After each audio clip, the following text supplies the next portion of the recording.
One of the most important tasks a fire inspector must complete is the fire inspection.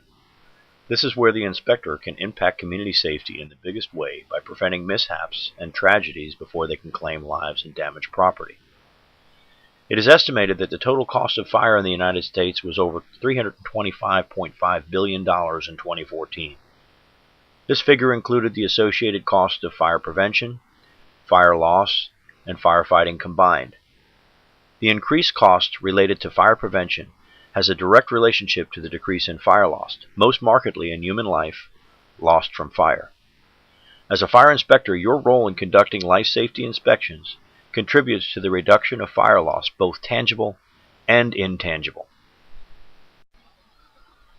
Let's get started by looking into the proper way to conduct a fire safety inspection in a commercial facility. The inspector prepares for the inspection by assembling the tools he will use to conduct the inspection: a checklist, measuring tape, digital camera, copies of system records from previous inspections, a flashlight, and a pressure gauge. The next step is contacting the store manager or business owner by phone and advising them of your intent to conduct an inspection. It's always best to schedule a date and time that's convenient for both persons so that you can be present while the inspection is being conducted.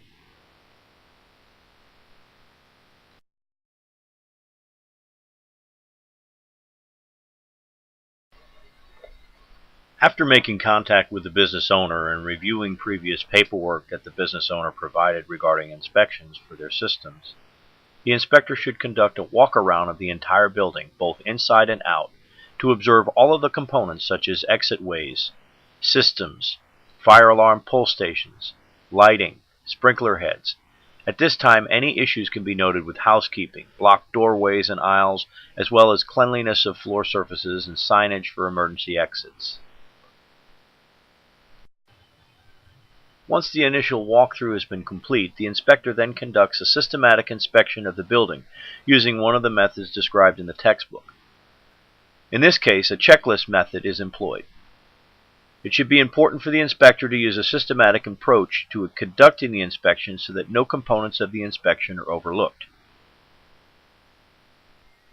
The inspection of fire protection system components in fire safety inspections are normally limited to inspecting the valve positions, pressures, and to ensure the system is operational and ready. The inspector will check third-party fire protection system inspection tags to ensure the system was service tested and deemed operational within the past inspection period. Inspection of electric service panels, master shutoff panels, and generators for safety concerns, such as frayed wires, leaking fluids that could cause fire or slip and fall injuries, and system safety devices that are functional, is another component of the inspection. Adequate signage and lighting in case of power failure is also checked. Checking chemical storage and location of hazardous substances, along with safety material data sheets, to ensure that the storage is compliant with guidelines and that chemicals that could react with each other are stored safely with adequate spill containment measures in place. Parking and access for fire apparatus and emergency vehicles should also be inspected. Access to sprinkler systems and other locations critical to fire suppression should be clearly marked, and parking restrictions should be enforced.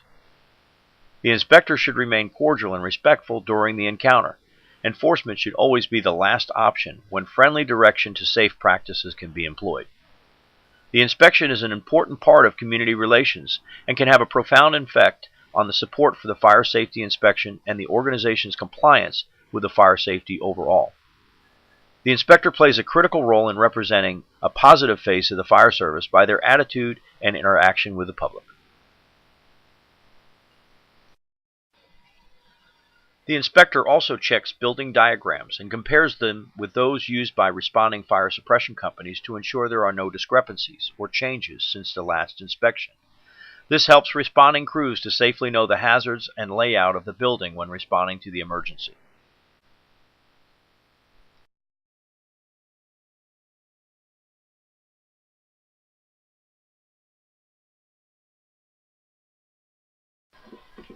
The inspector concludes the inspection with a detailed summary of the inspection and recommendations for correcting deficiencies noted. The The inspector should remain positive, however, may be required to be firm if there are multiple high-risk hazards identified in the inspection. A time frame for correction of the items identified can be outlined at this time, and a re-inspection can be scheduled if necessary. Once the inspection is completed, the inspector makes the proper notations on his report and completes all of the official inspection report documentation for the occupancy. Any discrepancies will be noted, and disposition of the discrepancies will be updated as they are corrected. The inspector will incorporate photographs of the components of the inspection and document the encounter on his report.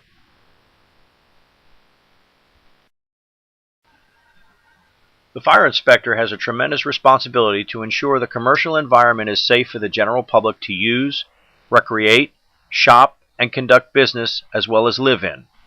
The inspection process is the way that the inspector can create a presence for the fire organization, network with the business community, and embrace fire safety and represent the interest of insurance industry to reduce the cost of fire loss. A properly conducted inspection can reduce the potential for fire loss and death and identify hazardous conditions that could lead to loss of life and property. Hopefully you can draw from this digital story to conduct your own inspections as part of this assignment.